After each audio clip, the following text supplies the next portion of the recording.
இப்போ எங்க ப்ரொடியூசர்ஸ் என்ன சொல்றது, எங்ககிட்ட தான் ரைட்ஸ் இருக்கு. உங்ககிட்ட எதுக்கு ரைட்ஸ் இருக்கு? கேசட்டுக்கு ரைட்ஸ் இருக்கு. ராஜா சாரோட அட்வைசர் ரொம்ப அழகா சொன்னார் அந்த விஷயத்தை. அவரோட பாடலுக்கு ஒரு சம்பளம் வாங்கி மியூசிக் போட்டுருக்கல, நம்ம மக்கள்லாம் சொல்லுவாங்க சம்பளம் வாங்க தானே பாட்டு போட்டீங்க, அப்ப எங்களுக்கு தானே சொந்தம்.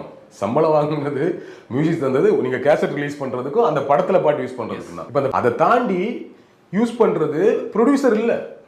அதுதான் இங்க முக்கியமான விஷயம். இளையராஜாவுக்கு சம்பளம் கொடுத்து வாங்கின ப்ரொடியூசர் அவர் இல்ல, அவரோட அடுத்த படத்தை யூஸ் பண்றது. அந்த ப்ரொடியூசர் யாரும் இப்ப அடுத்த படம் பண்றது இல்ல. அப்ப அதை சம்பாதிக்கிறது யாரு? ராஜா சாருக்கு சம்பளம் கொடுத்தவங்களா?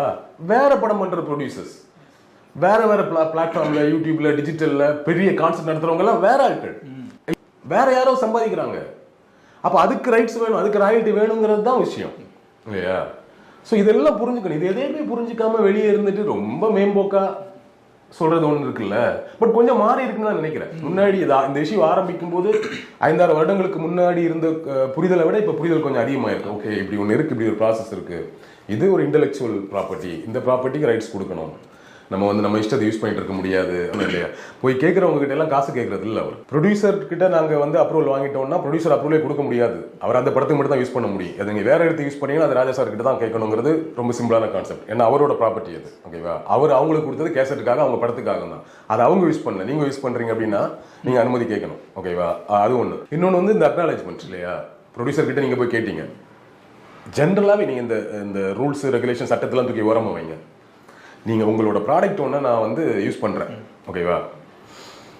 நான் உங்ககிட்ட என்ன கேட்கணும்? பீட்டர், இப்படி உங்கள் ஒரு வீடியோ ஒன்று பேசுறீங்களா, அந்த கண்டென்ட் நான் யூஸ் பண்ணிக்கலாமா, நான் என்னோட சேனலில் போட்டுக்கலாமா, இல்லை என்னோட பேஜில் ஷேர் பண்ணிக்கலாமாங்கிறது இது பேசிக் கன்சர்ன் தானே. நீங்கள் ஒரு சேனல் ஒர்க் பண்ணுவீங்க, ஓகேவா? அந்த சேனலில் உங்களுக்கு சம்பளம் கொடுத்துட்டாங்க, அதுக்காக உங்கள் சேனலில் கேட்டேன்னு சொல்ல முடியுமா? நீங்கள் அந்த சேனலில் சம்பளம் வாங்கி தானே வீடியோ பண்ணீங்க, நீங்கள் என்ன சும்மாவா பண்ணீங்க? நான் அங்ககிட்ட பேசுனேன்னு சொல்கிறது நாகரிகம் கிடையாது. அது அவரோட அறிவிலிருந்து வந்த கண்டென்ட் நமக்கு தெரியும் இல்லையா? அப்ப அதை நான் யூஸ் பண்றதுக்கு உங்ககிட்ட தான் ஃபர்ஸ்ட் கேட்பேன். நீங்க தான் சொல்லுவீங்க, நான் எனக்கு ஓகே தான் தலைவரே, மேனேஜ்மெண்ட்டை போயிட்டு ஒரு வார்த்தை சொல்றேன், நீங்க தான் சொல்லுவீங்க இல்லையா? அதான ப்ராசஸ், அதான கன்சர்ன். எதுவுமே இல்லாம நான் என்ன சொல்றேன், சின்ன படங்கள் நிறைய படத்தை யூஸ் பண்றாங்க. ஏன்னா அவங்களுக்கு ராஜா சார் எப்படி ரீச் பண்ணணும்னு தெரியாது, இந்த ப்ரொசீஜர் தெரியாது. சரி, சின்னதாக ஒரு 2 வரி தான் யூஸ் பண்ணிக்கலாம் அப்படிங்கிற மாதிரி யூஸ் பண்ணிக்கிறாங்க. அவங்க கிட்ட எல்லாம் போய் கேட்கறது இல்லை. ராஜா சரி, யாரோ ஒருத்தங்க பண்றாங்க, பரவாயில்ல பண்ணிக்கிட்டோம். எங்க இது டிஸ்டர்ப் ஆகணும்? இப்போ ராஜா சார் இப்போ இந்த படத்தை பொறுத்தவரை எப்படி டிஸ்டர்ப் ஆயிருப்பாரு? அவருக்கு இந்த படத்தை யூஸ் பண்ண தெரியாது, ஒன்றும் தெரியாது. இந்த டீம் தான் சொல்லியிருப்பாங்க. அவர் எப்போ டிஸ்டர்ப் ஆயிருப்பாரு?